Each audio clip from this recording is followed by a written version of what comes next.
Hoje vamos conversar com Rogério Rabi. Ele é advogado, ele é professor de Direito e ele vai nos ajudar a entender o que é que está acontecendo no Brasil do Supremo Tribunal Federal, de Toffoli, Gilmar Mendes e Companhia Limitada. Você está bom, meu querido amigo? Tudo bem, Ronaldo, muito obrigado pela sua oportunidade. É um prazer poder estar aqui. Sempre que precisar, estou sempre às ordens para poder esclarecer a sua audiência, sempre que precisar. Pode contar. É uma alegria grande receber você aqui entre nós. Muito obrigado. Menorá na TV, entrando no ar mais uma vez.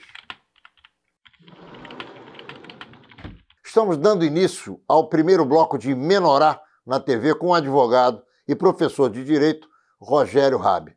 Meu querido amigo, o brasileiro médio, que não é advogado, que muitas vezes não cursou uma universidade, que tem dificuldade de compreender todo esse embrulho entre a imprensa, o Supremo Tribunal Federal, o presidente da República, a prisão do Lula, a possibilidade de soltura do Lula.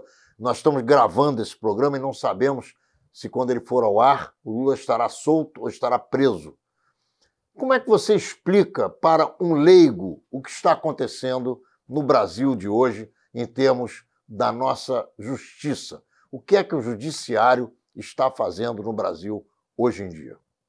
Bom, boa tarde a todos. O que eu vejo é o seguinte: nós estamos num reflexo de uma organização social, política, que, na verdade, não deu muito certo. Nós temos um sistema político que é uma coisa completamente diferente. Em nenhum lugar do mundo nós temos esse sistema, e que não é parlamentarista, não é presidencialista. É um arremedo onde o presidente da República tem uma força muito grande e o Congresso também uma força muito grande, e essa conjugação não está se dando de uma forma democrática, de uma forma mais correta, como vimos, inclusive, no Mensalão, nos processos que antecederam. E nesse complexo, né, de relações de poder, existe o Supremo Tribunal Federal, que em determinado momento assumiu a responsabilidade, assumiu a frente. O que nós chamamos de ativismo judicial é exatamente isso. Vendo a brecha de poder que ocorreu pelo Senado Federal, pelo Congresso Nacional de uma forma geral, veio o Judiciário e tomou o poder. Tomou o poder no sentido das decisões. Começou a ter decisões de forma não caso a caso, mas de uma forma maior, não só o Supremo Tribunal, mas também o Superior Tribunal de Justiça. Você está dizendo que eles começaram a legislar. Exatamente. E ao invés de aplicar a lei, eles passaram a fabricar leis. Exatamente. E de uma forma absolutamente diferente do que se pensava numa democracia, onde deve vir mesmo do povo, né, dos seus eleitores, a lei. Aqueles que são os deputados e senadores que foram eleitos para fazer leis. Exatamente. Muito são bem. esses Eu pergunto a você, independente de gostar ou não de Renan Calheiros, e eu não gosto, eu vou logo dizendo isso, você não é obrigado a declarar se gosta ou não gosta, ele fez bem em não cumprir uma determinação do Supremo Tribunal Federal que queria defenestrá-lo da presidência do Senado. Sim, gostar ou não gostar de um ente político é uma questão bastante complexa, né? Cada um tem as suas posturas e sua posição. Naquele momento, havia um arcabouço jurídico que o amparava, né? Posteriormente, acabou dando no que deu. Realmente, ele acabou o mandato, não foi reeleito, né? Se não me falha a memória. Não, ele é senador Ele da é senador? República. Ele não é presidente do Senado mais. Senado. Ele foi eleito presidente do Senado. Ele foi reeleito senador. Mas não é mais o presidente do Senado. O fato era exatamente esse. Ele peitou o Supremo Tribunal Federal. Exatamente. Ou seja, qualquer um que queira peitar o Supremo Tribunal Federal com um mandato acaba peitando. O Supremo Tribunal Federal pode muito, mas não pode tudo. Então, está se falando de uma casa do Congresso, uma casa onde estão os representantes do povo, porque todo o poder emana do povo. E ele é um representante do povo. Então, o Supremo Tribunal Federal tem as suas limitações e tem estritamente na Constituição as suas funções. naquele momento, ele estava acobertado, justamente por esse tipo de proteção Olha só, existente Rogério, na lei. quando ele diz que não quer cumprir uma determinação do Supremo Tribunal Federal e não cumpre, e não acontece nada com ele, e ele tem um mandato de presidente do Senado Federal, qual será, na tua opinião, é um exercício de futurologia que a gente vai fazer aqui, a decisão do Supremo Tribunal Federal que o presidente do Senado ou o presidente da Câmara irão cumprir? Todas as decisões judiciais têm de ser cumpridas, né? O que não pode é a decisão judicial extrapolar ou esbarrar em prerrogativas do próprio cargo que não são da pessoa. A prerrogativa do cargo é da própria sociedade, né? Já tivemos outros momentos na nossa história em que todas essas prerrogativas foram, na verdade, descumpridas, pessoas foram torturadas, pessoas foram exiladas, e depois se verificou que não era bem assim como que a banda tocava, não era bem assim que aconteceu. Então, essas prerrogativas elas também não são pessoais, como eu falei, e devem ser respeitadas. O não cumprimento de um senador, né, ou seja, lá quem for, da decisão do Supremo Tribunal Federal, realmente tem que ter consequências desde que ela seja limitada às funções do Supremo Tribunal Federal. Não tenha dúvida. Eu queria que você explicasse para nós, e eu também vou absorver as suas explicações, porque eu não consigo entender, como o Supremo Tribunal Federal, há 2 anos atrás, decidiu que as pessoas seriam presas depois de julgamento de segunda instância, em caso de condenação. E 2 anos depois resolve que isso aí está errado. Isso é político? Ou isso é maluquice? O que é isso? É uma coisa incongruente um tribunal decidir uma questão num determinado momento e sem nenhum fato novo, sem nenhum fato que possa reverberar na sociedade, mudar de opinião. Mesmo que haja uma mudança na sua composição, ainda assim essa mudança não deve ocorrer no posicionamento. Isso causa extrema insegurança jurídica a nós juristas, nós que trabalhamos na área jurídica, e reverberamos isso para a sociedade. Isso causa uma insegurança na própria sociedade que desmerece as decisões e não consegue entender o que está acontecendo. Quem é que vai investir num Brasil em que as leis mudam ao sabor da vontade de meia dúzia de pessoas, ou melhor, de uma dúzia de pessoas? Ninguém vai investir. Essa é o que está acontecendo. Nossos investimentos estão caindo cada vez mais exatamente por conta disso. As regras não são claras, as regras são mutáveis. Então isso é uma situação extremamente negativa para o nosso país. A decisão tem que ser mantida e tinha que ser mantida por mais tempo. Sem que eu vá te cobrar isso no futuro, porque também é um exercício de raciocínio pessoal, o que você acha que vai acontecer no Brasil caso o Lula venha a ser solto e ele já pode estar solto agora quando o nosso papo estiver no ar? Rapaz, eu acho que nós temos uma democracia fragilizada. A democracia, ela se funda em partidos políticos e nós não temos partidos políticos estruturados. Então, nós estamos ao alvedrio do populismo. As pessoas que têm uma verve muito forte política, elas conseguem arregimentar pessoas independente de partido, independente de qualquer situação. Ou seja, é impensável o que pode acontecer, né? O atual presidente, na minha opinião, também é um populista. Ele cumpre o que ele falou, não cumpre o que o partido determinou. Agora, justamente, é uma briga entre os partidos por causa disso, né? Então, nós estamos num viés assim, é como um barco sem calado, entendeu? É um barco imenso, grande, uma chata, sem calado, onde bate o vento. Então, a previsão é muito difícil do que pode acontecer. Eu acho que se o Lula vencer, ele já está também com uma certa idade, digamos assim, mas se o Lula sair da cadeia e ele conseguir arregimentar pessoas em volta dele, ele tem grandes chances de um cargo, pelo menos de senador ou de deputado federal, alcançar. Agora, o Rogério, ele não está condenado em 2 instâncias? Essa decisão do Supremo Tribunal Federal vai eliminar o processo dele?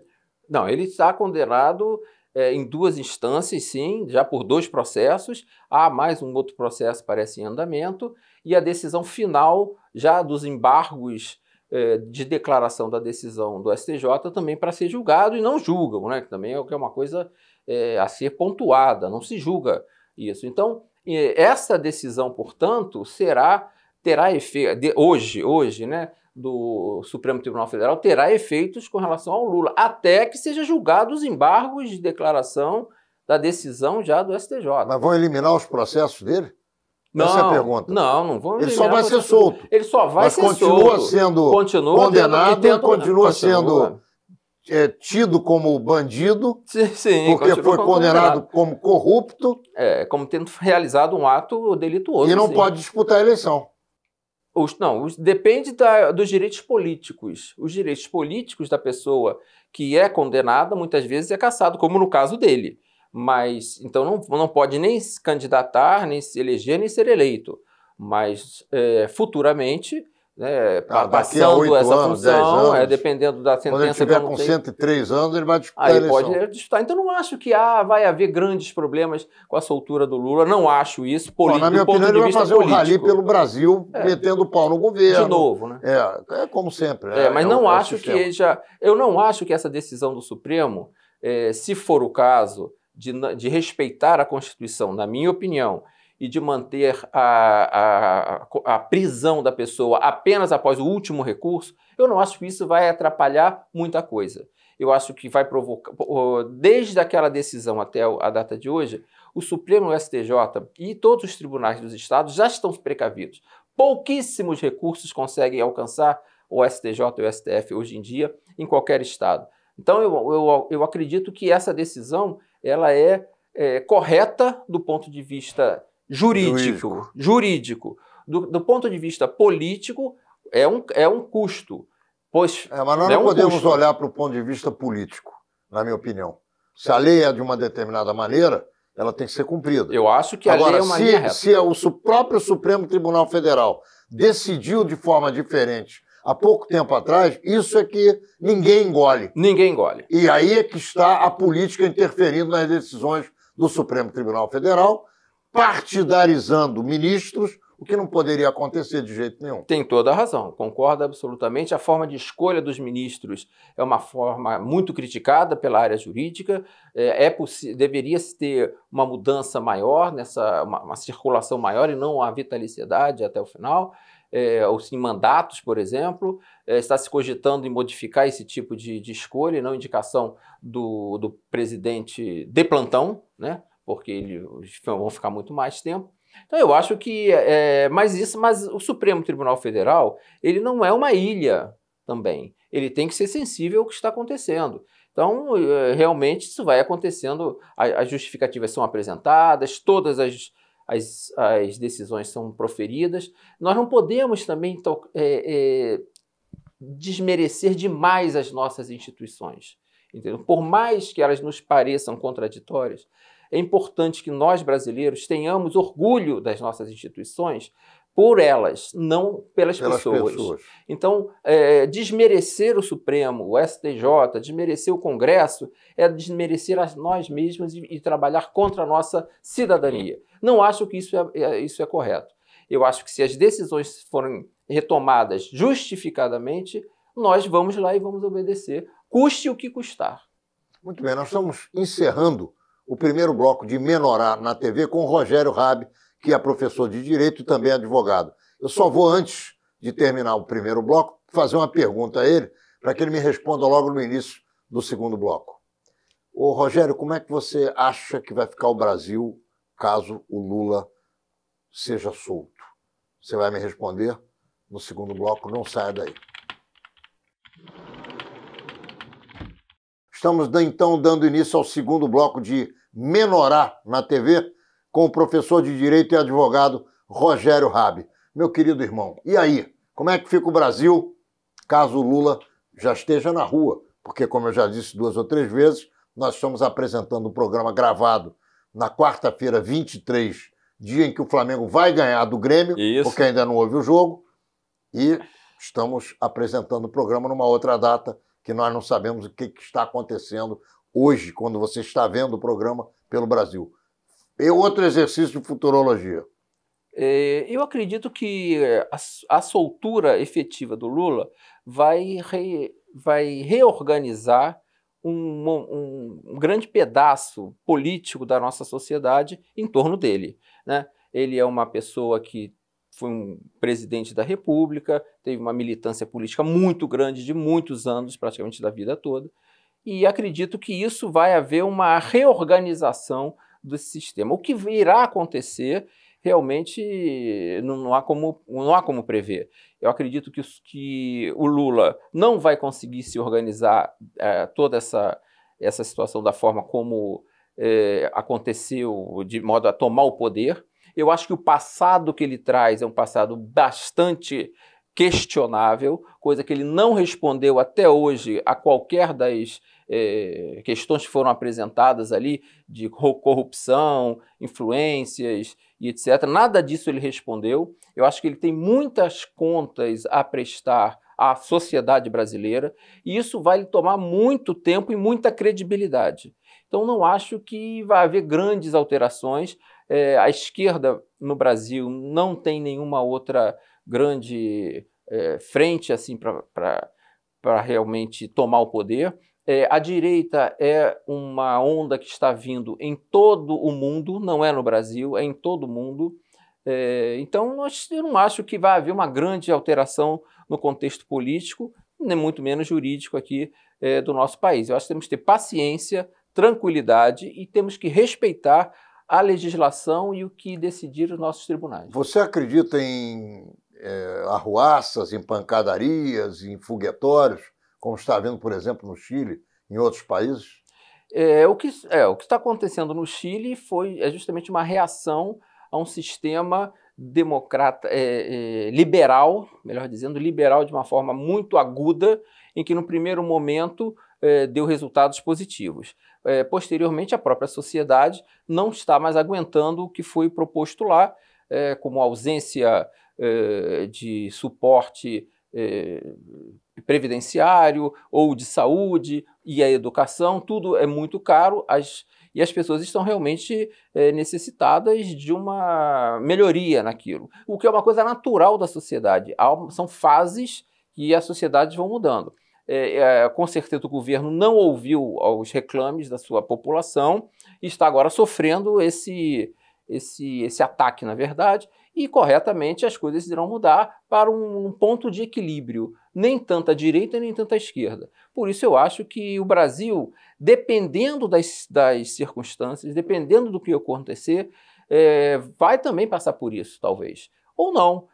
Nós tivemos em 2013 grandes manifestações que levaram realmente a mudanças no Brasil, muito severas, e nós estamos vivendo elas. Eu acho que é isso que o país necessita, de uma sociedade livre, uma sociedade que possa se expressar. E isso é o meu ponto de vista. Eu não acho que devemos ter medo. Devemos enfrentar a realidade e o que vier para a nossa frente. É verdade, não podemos ter medo de coisa nenhuma. Como você diz, temos que viver o que tem que ser vivido no país e, quem sabe, o Brasil não precisa realmente de alguma coisa mais pesada para poder entrar nos eixos. Isso é correto, concordo também. Tem países que só entraram nos eixos depois de guerra civil. Exatamente. Como os Estados Unidos, como muitos outros países do mundo. Pode ser que o Brasil precise disso também. Eu espero que não. Ronaldo, o que eu acho é o seguinte, eu ando na rua, o cidadão brasileiro anda na rua, encontra uma criança no chão e não enxerga aquela criança como uma irmã. Ele olha para uma comunidade da sua cobertura e não entende que aquilo ali é da sociedade dele. Numa favela, uma comunidade de pobre, uma favela. E quando ele olha, ele não entende que aquilo ali é da cidade dele. Aquilo ali parece que é uma outra coisa. Então o que nós precisamos, na verdade, é essa noção de irmandade, de pátria. Nós, brasileiros, estamos ainda com uma ideia, uma mentalidade de imigrantes. Essa mentalidade de imigrantes ainda continua no nosso DNA. Isso não está fazendo com que se crie um amálgama verdadeiro entre nós brasileiros, né? Agora, essa nova geração, que está agora assumindo, com 20 anos, 25 anos, o poder, já são brasileiros já de terceira, quarta geração.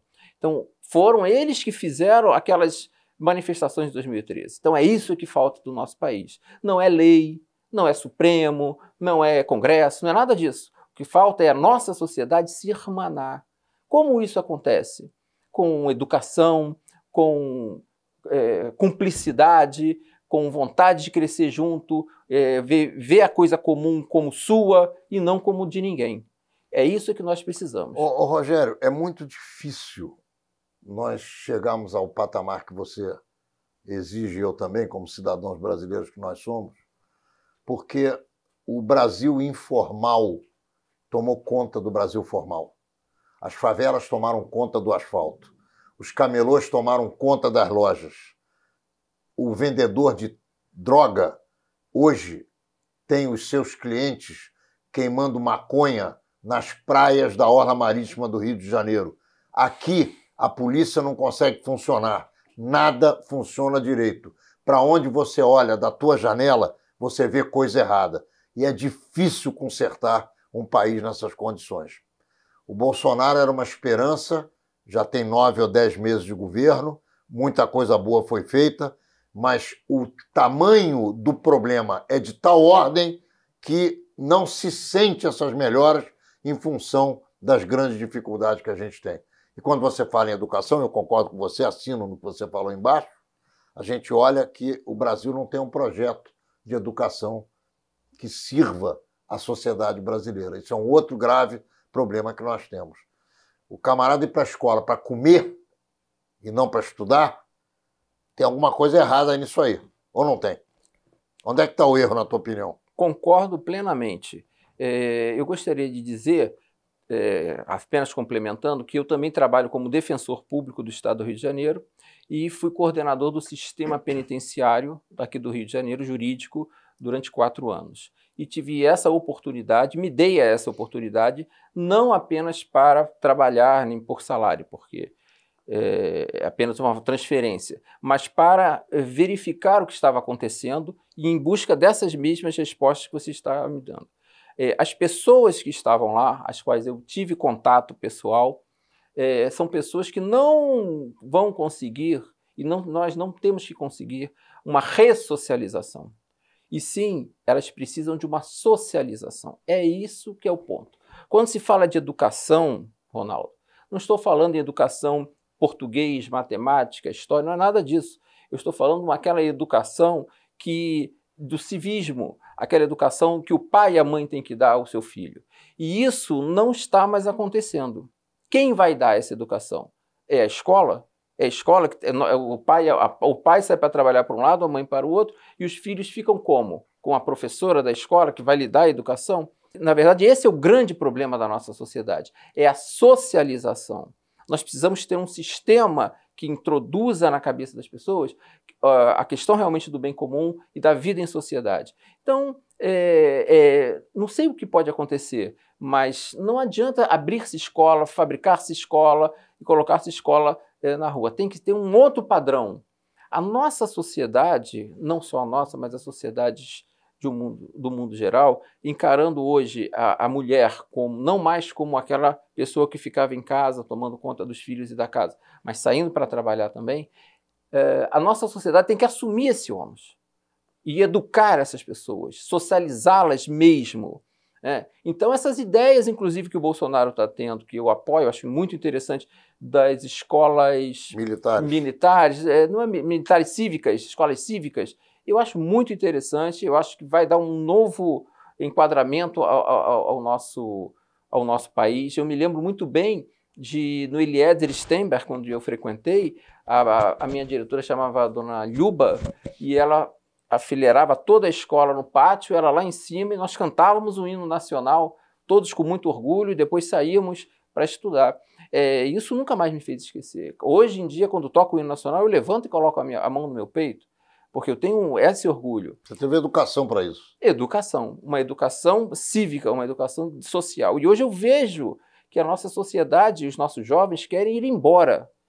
A ideia deles era ir, eu quero ir embora. Eles não sabem para onde nem como, mas eles não querem, eles não têm uma sensação de pertencimento. Eu vou falar uma coisa para você que pode parecer uma idiotice, mas é uma coisa sábia. E você vai me dar razão. O Flamengo, do qual você também é torcedor, ele, nesse movimento de equação das finanças de um técnico estrangeiro e da mobilização de atletas de primeira linha, conseguiu resgatar uma troca de hábitos na nossa cidade do Rio de Janeiro, no estado do Rio de Janeiro e no Brasil. Nós estamos gravando esse programa no dia do jogo contra o Grêmio, que vai definir a semifinal da Taça Libertadores da América. Hoje existem no Rio de Janeiro torcedores do Flamengo que vêm de todo o Brasil dirigindo, às vezes um dia inteiro, com a camisa do Flamengo. Há 1 ano e meio, 2 anos atrás, o que você via no Rio de Janeiro eram camisas do Barcelona, camisas do Liverpool, camisas do Manchester City. E essa revolução que o Flamengo vem fazendo de voltar a jogar o futebol brasileiro é uma aula de cidadania que deve ser aproveitada em outros setores da nossa sociedade também. Como é que você enxerga essa questão? Eu acho que você tem toda a razão. Eu também sou flamenguista, não sou uma pessoa que torce desesperadamente, mas sou um flamenguista, gosto muito do Flamengo, venho acompanhando esse trabalho. Há 14 ou 15 jogos o Flamengo não perde, 14 né? jogos. Há 14 jogos não perde, e isso para toda a nação rubro-negra é uma felicidade muito grande. E isso traz uma irmandade, é mais ou menos o que eu acabei de falar. As pessoas, o flamenguista com o outro flamenguista tem uma identidade. Essa identidade nós temos como brasileiro? Não. É isso. Mas é disso que eu estou falando. Aquilo que você chamou a atenção é o que o Flamengo está fazendo em petit comité. Perfeitamente. Em microsociedade. Então, o que eu perguntei, eu já entendi a tua resposta, é se você acha que é possível transformar ou ampliar essa atividade que o Flamengo vem desenvolvendo em relação ao país. Só para finalizar essa minha pergunta, o futebol brasileiro é um futebol de dribles e passes rápidos. Não se jogava mais assim no Brasil e o Flamengo está fazendo isso, jogando para o ataque, para frente. Esse é o futebol brasileiro. Nós perdemos todos os nossos valores, inclusive os atléticos, os profissionais da bola, não só os valores da sociedade como um todo. E fica difícil resgatar tudo isso de uma vez só. O que você fez referência, uma sua ponderação muito inteligente, de uma pessoa muito sensível socialmente, é justamente o que eu penso, é que o valor do brasileiro. O brasileiro ele quer se irmanar. O que eu acho que poderia ser aproveitado é essa noção, essa ideia, né, de sermos todos de uma mesma nação, no caso a rubro-negra, ser expandido. O que eu observo é que o brasileiro tem isso e quer isso, mas não se educa para isso. Não há de pequeno não se coloca ele dentro de um sistema de educação para isso. E por isso nós estamos sofrendo o que nós estamos sofrendo. Nós temos um grande futuro, viu, Ronaldo? Eu acho que o Brasil é um país de grandes valores, não só naturais, como principalmente pessoais. Eu acho que se nós conseguirmos organizar um pouco mais, um pouco menos de medo, um pouco menos de bipolaridade, um pouco menos de fake news, eu acho que nós vamos conseguir se alçar ao nosso futuro tão pretendido de uma qualidade de vida, não o melhor país do mundo, nem o mais rico, mas um país onde ofereça a seus cidadãos uma dignidade no viver. Muito bem, nós estamos encerrando o segundo bloco de Menorá na TV com o Rogério Rabi. Ele é advogado, é defensor público e é também professor de Direito. Já já a gente volta com o terceiro bloco e vamos tratar de uma fórmula, vamos conversar sobre isso, de trazer ao brasileiro o orgulho de ser brasileiro num país em que a corrupção corre solta, em que os bandidos são colocados nas ruas, em que a camelotagem e a mendicância impera Mas existe o exemplo do Clube de Regatas do Flamengo. Já já a gente volta. Estamos então iniciando o terceiro bloco de Menorá na TV com o defensor público, advogado e professor de Direito Rogério Rabi. Meu querido amigo, como resgatar a cidadania num país de cabeça para baixo? Ronaldo, só existe, parece um mantra que se fala, mas é o único caminho, é a educação. A educação maciça. Todos os países do mundo só conseguiram sair do seu subdesenvolvimento através da educação. Não há outra saída. Os Estados Unidos, que nós agora estamos tendo como padrão, é uma sociedade bastante complicada. Eles têm mais de 2 milhões de pessoas encarceradas, é o país que mais encarcera. É isso que nós queremos? Uma sociedade de pessoas encarceradas? 2 milhões é mais do que muitas cidades inteiras. Então, isso não é o ideal. Depois tem a China, em terceiro vem o Brasil, já com 800 mil pessoas encarceradas. Quer dizer, nós queremos aumentar ainda mais isso? Há o sistema punitivo funcionando? Sim. Muito? Sim. Mais punição? Não. O que nós queremos agora é educação. É você fazer com que a pessoa seja socializada. Aprenda a comer, aprenda a se educar, aprenda a respeitar os pais, aprenda a respeitar as famílias. É isso que nós precisamos. Se não investirmos em educação, nós continuaremos cometendo os mesmos erros que nós vimos cometendo desde o descobrimento. Onde é que nós perdemos o fio da meada?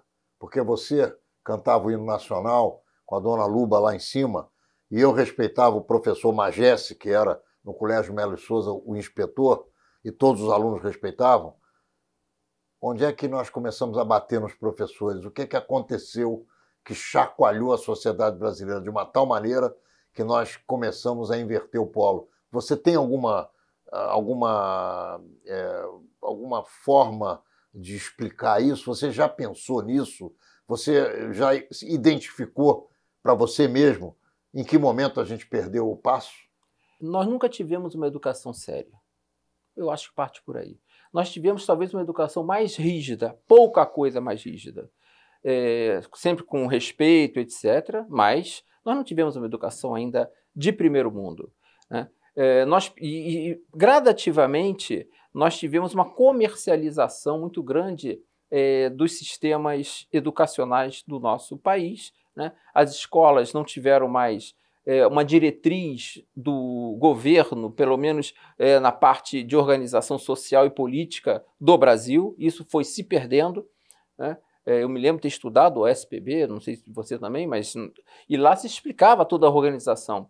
Hoje, os meus alunos de faculdade, eu já sou professor há mais de 25 anos, não sabem o que faz um deputado. Eu pergunto, o que faz um deputado? Ninguém responde. O que faz um senador? Por que tem bicameralismo? Ninguém entende nada, ninguém sabe, nem se preocupou disso. Então, isso traz um respeito a nós mesmos quando nós respeitamos o nosso país. Não acho que seja, Ronaldo, a obrigação, até então, da escola de educar. Isso é uma coisa que também nós temos que pensar sobre isso. A escola, ela faz uma educação formal, mas na hora, eu me lembro muito bem que quando eu chegava em casa com um apontadorzinho na minha mochila, que não era meu, a minha mãe falava com o meu pai perguntava, no dia seguinte nós íamos lá perguntar na escola de quem é aquele apontador. E eu ficava, não, me emprestou, não tem emprestar. É seu, não é seu, não é seu. Essa educação a escola não vai fazer. Ou vai? Não vai fazer. Nós temos que reformular isso tudo e fazer com que a escola comece a fazer isso. Mas como vai ser? Eu não sei, Ronaldo. É uma coisa ainda que os pedagogos estão se debatendo muito. Muitos acham que não é o caso, não é a obrigação da escola, isso é da família. A família e aí nós nos perdemos, entre aspas, as modificações sociais dentro da família. A família não tem mais uma mãe, como eu já falei, dentro de casa administrando isso. Então hoje, quem toma conta dos filhos? É a avó com as suas ideias já anteriores, de geração anterior, ou é uma empregada que muitas vezes vem de uma comunidade para tomar conta, passando aqueles valores. Mais velho? Não, os filhos mais velhos. Uma casa que não tem empregada, que não tem quantos por cento das mães hoje trabalham fora? Sei lá, 60%, 70% talvez? E como é que ficam essas crianças? Esse é o nosso grande problema. O problema não é o Lula, o problema não é Bolsonaro. Isso tudo é consequência. Isso é consequência. Claro. Exatamente, é tudo consequência. Rogério, como você definiria o perfil do teu cliente na Defensoria Pública? A Defensoria Pública é uma instituição que tem como finalidade promover a justiça. Ela dá acesso à justiça. Isso quer dizer o seguinte, o sistema judiciário era um sistema encastelado e absolutamente isolado. Quando a criação da Defensoria Pública como um órgão estadual, há 60 anos atrás, aqui no Rio de Janeiro, nós somos pioneiros no Brasil e no mundo, diga-se de passagem, a Defensoria Pública ela vem atendendo as pessoas necessitadas. Ocorre que nesses últimos anos, com essa alteração que nós tivemos aí, uma depressão financeira muito grande, né, de todas as pessoas, a classe média toda está indo para a Defensoria Pública.